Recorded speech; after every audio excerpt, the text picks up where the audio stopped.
کتاب مقدس میں 86ویں زبور کی تلاوت۔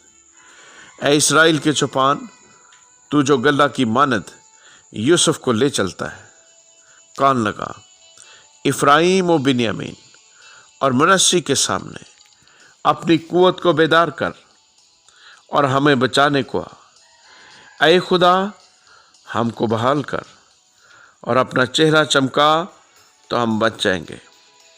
اے خداوند لشکروں کے خدا، تو کب تک اپنے لوگوں کی دعا سے ناراض رہے گا؟ تو نے ان کو آنسوں کی روٹی کھلائی اور پینے کو کثرت سے آنسو ہی دیے۔ تو ہم کو ہمارے پڑوسیوں کے لیے جھگڑے کا باعث بناتا ہے اور ہمارے دشمن آپس میں ہنستے ہیں۔ اے لشکروں کے خدا، ہم کو بحال کر اور اپنا چہرہ چمکا تو ہم بچ جائیں گے۔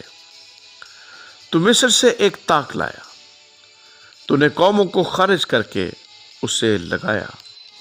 تو نے اس کے لیے جگہ تیار کی، اس نے گہری جڑ پکڑی اور زمین کو بھر دیا۔ پہاڑ اس کے سایہ میں چھپ گئے اور اس کی ڈالیاں خدا کے دیوداروں کی مانند تھیں۔ اس نے اپنی شاخیں سمندر تک پھیلائیں اور اپنی ٹہنیاں دریائے فرات تک۔ پھر تو نے اس کی باڑوں کو کیوں توڑ ڈالا کہ سب آنے جانے والے اس کا پھل توڑتے ہیں؟ جنگلی سور اسے برباد کرتا ہے اور جنگلی جانور اسے کھا جاتے ہیں۔